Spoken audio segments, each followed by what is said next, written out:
Hi, this is Tom Mura from World Class Coaching with another animated drill. This is a small-sided game format that I really like to use with either young or old players. It works well.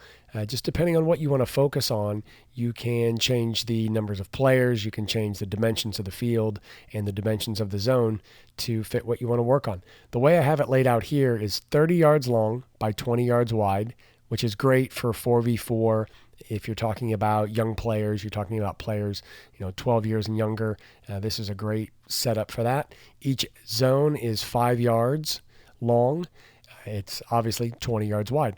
We've got 2 players in each zone, with the zone in front of the goalkeeper being, only with the goalkeeper. So it's empty apart from the goal and the goalkeeper. And we've got 2 players from each team staggered. So basically it looks like the setup for foosball, which is what I call it with the players. And it's not a game that I invented, obviously. It's a game that I've seen done many times in many different ways. But this is the way I like to do it with the youngest players. And what you can focus on here is quick ball movement as well as creating angles for passes. So the thing we'll talk about with the players is, and usually I'll set this up and I'll just let them start. I'll just let them play for a few minutes just to see what they kind of discover on their own.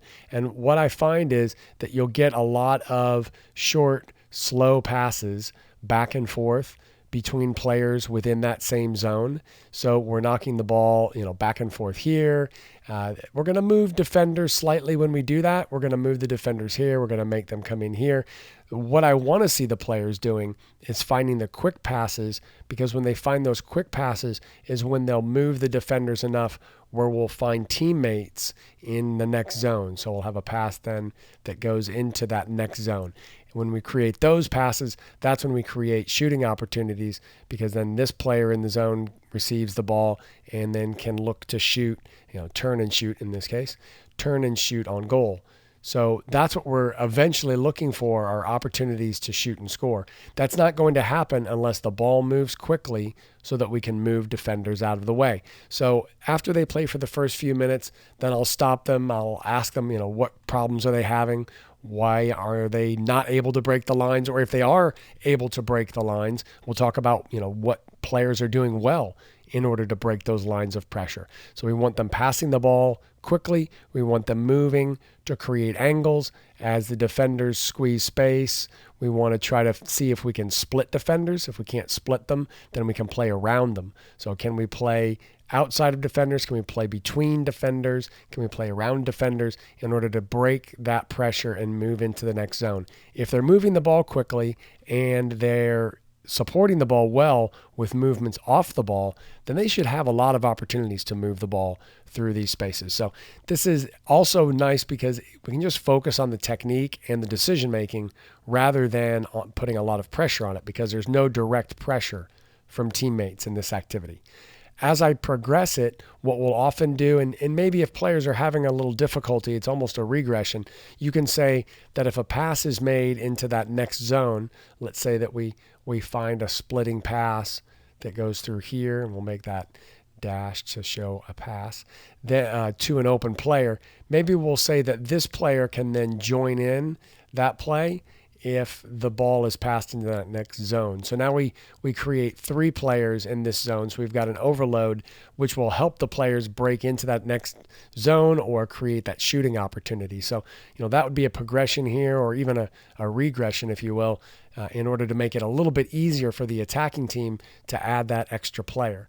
When they lose the ball, then all players have to return to the previous grid. So that's something that's worked really well. The players enjoy that game. The young players as well. Just the activity of moving the ball through the lines of pressure, finding a shot on goal. If it's played quickly, it's a lot of fun. Now with older players, you're going to change these dimensions. These dimensions, you could make this, you probably could go 40 yards. And so we'll make that 40 yards long. And we could make this as wide, perhaps as 30. Oftentimes I'll make it, slightly more narrow just to put more pressure on the passers. So depending on who you want to put the pressure on, you make the area bigger to require more from the defenders, and you make the area smaller to require more from the attackers. So what we do here is, in this case, is we add an extra player in each zone. So we're going to go with 3 players in each of these zones rather than just 2. And by doing that, now we can work on pressure, cover, and balance in this situation. Now, obviously, you can have an odd number of players in each group. You could have 2 players in these central zones and 3 on the ends. You know, vice versa. You could have 2 on these end zones and 3 in these middle grids, just depending on how you want to format it. But here I'll show you where we do it with 3 players in each grid. So now when there's a ball on this side of the field, we want direct pressure from this player. We want this player to tuck in so that they don't get split, but we don't want them to be flat either. So we provide some cover here. And now this balancing player is really important, because if the ball gets passed quickly to the other side, this balancing player has to be able to recover and put pressure on the ball. What I want to try to eliminate here, if we can, are passes to the outside. Because if a pass is made to the outside, so if this player shows the player with the ball to the outside, now we've got an easy penetrating pass into that next zone. So here's where we'll talk to the players about bending their run and trying to get in this line of pass so that we can intercept that pass. If we can prevent that pass, now we make the player with the ball try to penetrate through, and if we're tucking in well, that should be difficult or impossible. We shouldn't be able to get split here. If we're balanced well, we should be ready to slide to that other side so that if the ball gets transferred to this other side, now that player can, as the ball travels, they can travel, get outside, everybody slides to help, and we prevent that penetration. So then we win the ball and we can try to attack. So this is a great environment for working on pressure, cover, balance. You could make, you can add a 4th player in here. 40 yards is quite a distance to cover. If you found that, that was too big for your players, you could, narrow that to 30 yards. You could make that 25 yards. You could make it 20. If you wanted to add an extra player in each of these zones, if you have that many players in your team, if you've got a squad of 18, then you could definitely go with 4 in each zone. And I'll just show you that here. So we'll add the extra player in each. And so now you've got 4v4 in each zone, which create a lot of opportunities for passing, obviously creates a lot of opportunities, to work on perhaps even a back 4. So how you want that back 4 organized and moving together in order to pressure the ball, cover it, and then have balance as the ball gets switched. So it's a great exercise for working on defending. Also, like I said, with young players, you're still working on quick passing. Even with the older players, you want to move that ball quickly to expose gaps. The faster they can move it from one side to the other, the quicker they can expose that open space and penetrate to the other side. So you're working on that same thing with older and younger players.